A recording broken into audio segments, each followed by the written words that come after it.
Good morning, welcome back to my channel নিতুর কাহিনী পরিবারে সবাইকে জানাই অনেক অনেক স্বাগত, অনেক ভালোবাসা। বড়দের প্রণাম, ছোটদের অনেক আদর জানিয়ে এখন থেকেই ব্লগটা শুরু করলাম। আজকে সোমবার আমার ঠাকুর সেবা, ভোলানাথের সেবা থাকে। আর আজ যেহেতু হাসপাতালে যাব দাদাভাইকে নিয়ে, তাই আজকের সেবাটা কিন্তু অনেক সকালে হয়ে গেছে। আমি অনেক সকালে উঠেই কাজকর্ম সেরে কিন্তু ঠাকুর সেবাটা করে নিয়েছি, তা না হলে আমি কিন্তু সারাদিন জলও খেতে পাবো না। তা সেই কারণে, কারণ এসে পুজো করলে অনেক দেরি হয়ে যেত, তাই সকালেই পুজো করে আমার মনে হয় যে কোথাও বেরোনো ভালো। আর এই দুদিন আগে থেকে আমি তোমাদের বলছিলাম যে আমি খুব অসুস্থ। তা আমি গত বছর দুর্গাপুজোর আগে আমি হাসপাতালে ভর্তি হয়েছিলাম, তোমরা অনেকেই জানো। ডক্টর বলেছিল পেটে পাথর বা গ্যাস্ট্রিক আলসারের জন্য। তারপর তোমরা আমাকে সবাই বলেছিলে যে নিতু সাবধানে থাকিস। তা সেই ব্যথাটাই আমার আবার শুরু হয়েছে বুকের, পেটের, আর ক্রমশ বমি। তা তোমরা সবাই বকবে আমি জানি যে খাওয়া দাওয়া করো, কিন্তু আমার সময়টাই পাই না, জানো তো। আর যেহেতু আজকে আমার জন্মদিন, মা সকালবেলায় চলে এসেছে।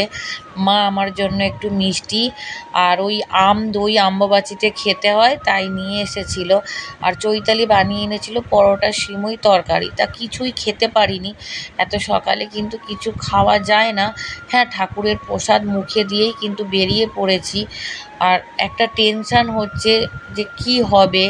আর দাদাভাইয়ের শরীর ক্রমশ খারাপ হয়ে যাচ্ছে, তোমরা সবাই জানো। তা একাই যাব ভেবেছিলাম, কিন্তু দাদাভাই রিস্ক নিল না, বললো একা তুমি পারবে না।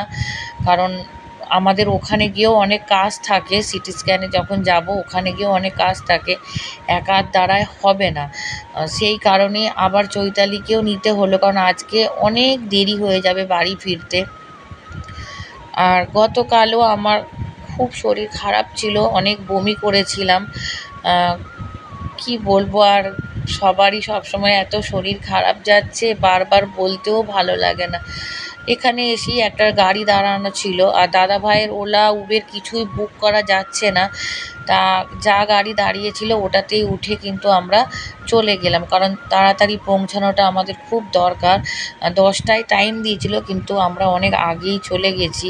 আর এখানে যে ওই যে বললাম না তোমাদের বমি করছি এত, আমি কিন্তু খুব অসুস্থ হয়ে পড়েছিলাম গাড়ির মধ্যেও। কিন্তু তাও যেতে হবে, কারণ মানুষটার তো কে আছে বলো, আমি না যদি যাই। তা ঠাকুরের নাম নিয়ে বেরিয়ে গেছি, ভগবানই রক্ষা করবে। তা আজ সকালবেলা আমার মাও কান্নাকাটি করছিল যে জামাইটা এরম হয়ে যাচ্ছে, তুই একা সামলাচ্ছিস, কিন্তু কিছু করার নেই গো, যেতে তো হবেই। বাবু চলে যাবে কাজে, ডাল সিদ্ধ ভাত করে এসেছি, আলু সিদ্ধ, সেরকম অত সকালে 8টার মধ্যে কত কিছু করব, তাই না বলো।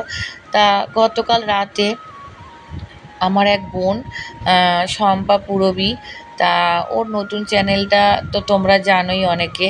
তা ওরও বাবুর মানে ওর ছেলেরও বার্থডে ছিল। তা আমাদের ভিডিও কলে কেক কাটানো হয়েছিল বেশ রাতেই। ও কেক কাটার সময় ভিডিও কল করেছিল, তা সেটা একটা অনেক খুশি হয়েছিলাম। আর বাবু, তোমাকে জানাই শুভ জন্মদিন বাবা, তুমি অনেক বড় হও, মায়ের মুখ উজ্জ্বল করো সোনা। মাসি ভেবেছিল তোমার কাছে যাবে, কিন্তু মাসি তো যেতে পারলো না। পরের বছর নিশ্চয়ই মাসি তোমার সঙ্গে একসঙ্গে, মাসি আর তুমি একসঙ্গে কেক কাটবো। তা চলে আসলাম হাসপাতালে, দেখো।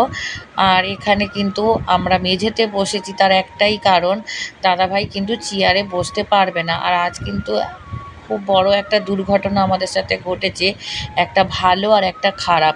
তা এখানে দেখো, নিশ্চয়ই তুমি এনাদের চেনো, আমার কাছে এনারা ভগবান কিন্নর।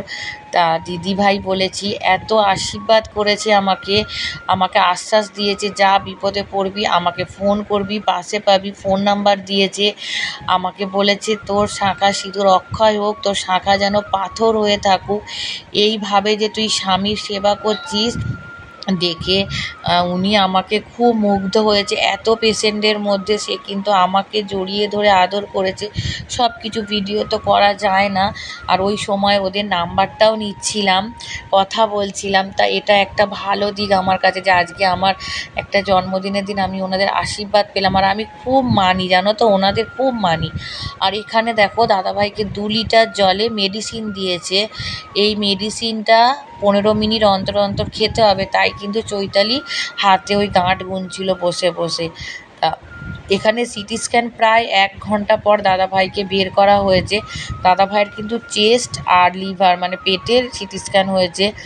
আর এখানে প্রচুর পরিমাণে ব্লিডিং গেছে আজকে। আমি তো শেয়ার করতে পারিনি, কারণ ব্লাড ইউটিউবে তো শেয়ার করা যায় না। ওরা কিন্তু আবার এটাকে খুলে আবার নতুন করে করেছে, নাহলে প্রচুর ব্লাড বেরিয়েছে। আর এখানে দেখো চ্যানেল এত হচ্ছে, মানে করেছে, ফুটো ফুটো হয়ে গেছে, এই জায়গাগুলোই ফুটো ফুটো হয়ে গেছে। তার জন্য কিন্তু ভীষণ দাদাভাইয়ের হাতের যন্ত্রণা আর পায়ের যন্ত্রণা করছিল। আর আজ কিন্তু ও কিন্তু অজ্ঞান হয়ে গেছিলো, যেহেতু 3টে ইঞ্জেকশান চলেছে আর হাতের ওরকমভাবে চ্যানেল করা। শরীরটা তো দুর্বল ছিলই। আর এখানে বসেছিলাম ডক্টরকে হিস্ট্রি জমা দেবো বলে। আর এখানে কিন্তু প্লেট আমাদের দিয়ে দিয়েছিল কিছুক্ষণ পরেই, কিন্তু রিপোর্ট দেবে 7 দিন পর। আর তারপরেই কিন্তু দাদাভাই একবার পটি গিয়েছিল, তারপরেই এসে কিন্তু ও কিন্তু অজ্ঞান হয়ে গিয়েছিল।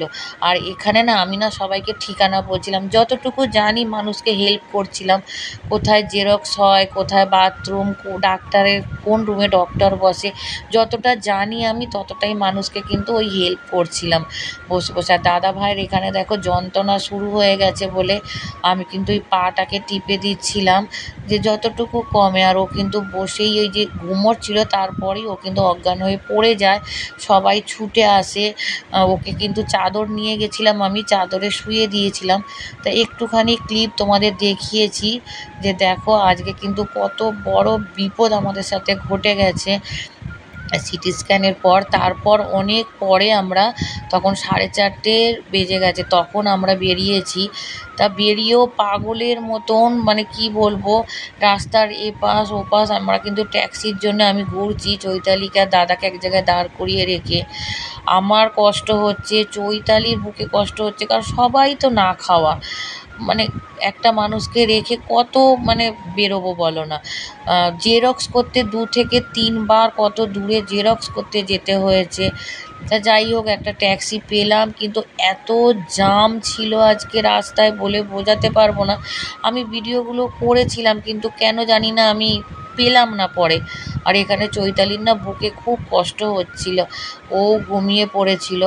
আবার দেখো মানে হয়রানির পর হয়রানি, এখানে এসে দেখি এইভাবে ট্রেন আটকে আছে, এখানেও আমাদের অনেকক্ষণ দাঁড়াতে হয়েছে। মানে হাসপাতাল মানেই হচ্ছে সাধারণ মানুষ আমাদের হয়রানি, আর কিচ্ছু না। মানে কি বলবো, আজকের দিনটা খুব খারাপ গেল। হ্যাঁ, ভালো দিকও একটা গেছে। আর এখানে মা সকালে দেখেছিলে, মা কিন্তু বাড়ি চলে গেছিলো, অফিস গেছিলো, ভাইয়ের মেয়ে আজকে ছিল বান্টির কাছে। আর মা আবার অফিস থেকে ফিরে আবার মা কিন্তু চলে এসেছিলো, কারণ আমাদের ঘরে ঢুকতে ঢুকতে 5:30, মানে 5টার পর। আর এই যে দাদাভাইয়ের জন্য সাদা চিড়ে ভাজা কিনেছিলাম, খায়নি। তা বান্টিকে মা বসে বসে খাওয়াচ্ছে, আর মা কাঁদছিল আর বলছিল তোর মায়ের ছোট থেকেই, জন্ম থেকেই কষ্ট। আমি হতে নাকি আমার বাবা সিনেমা দেখতে চলে গেছিলো, মা আমাকে কোলে নিয়ে একাই বসেছিল হাসপাতালে। তা ওই কষ্টের কথা মা শোনাচ্ছিল যে তোর মায়ের না জন্ম থেকেই কষ্ট। তা কি করব, ভগবান আমার কপালে কষ্ট লিখে দিয়েছে, তা সেটা তো মেনে নিতেই হবে, তাই না বলো? তা ভগবানকে তাও ধন্যবাদ জানাই যে কষ্টটাও তো লিখেছে, সবার কপালে সুখ নয়, আমার কপালে কষ্টই থাক। তা এতটুকুই বলবো, আশীর্বাদ করো যেন এই যুদ্ধে জয়ী হতে পারি। তা এইভাবেই একটু একটু করে তোমাদের হাত ধরে এগিয়ে যাচ্ছি। কাল রাতে আমার শম্পা বনু ভিডিও কল করেছিল, বাবুর মানে ওর ছেলের আর আমার এইভাবে একসাথে জন্মদিন পালন করলো কেক কাটিং করে। আরও একটা জিনিস আছে, ওর কিন্তু ভালো যে শুভ কিছু হলে ও কিন্তু আমাকে সাথে সাথেই ভিডিও কল করে যে আগে আমি দিদিভাইকে দেখাবো তারপর। তাই এইভাবেই শম্পা বোন কিন্তু জন্মদিনটা পালন করেছিল। আমি খুব খুশি হয়েছি বোন আর বাবুকে অনেক অনেক ভালোবাসা। তার সাথে আমার অনেক প্রিয় দিদিভাই, অনেক প্রিয় বোনেরা আমাকে কালকে থেকে আজকে রাত্রির পর্যন্ত শুভেচ্ছা জানিয়েছো, ভালোবাসা জানিয়েছো, আশীর্বাদ করেছো।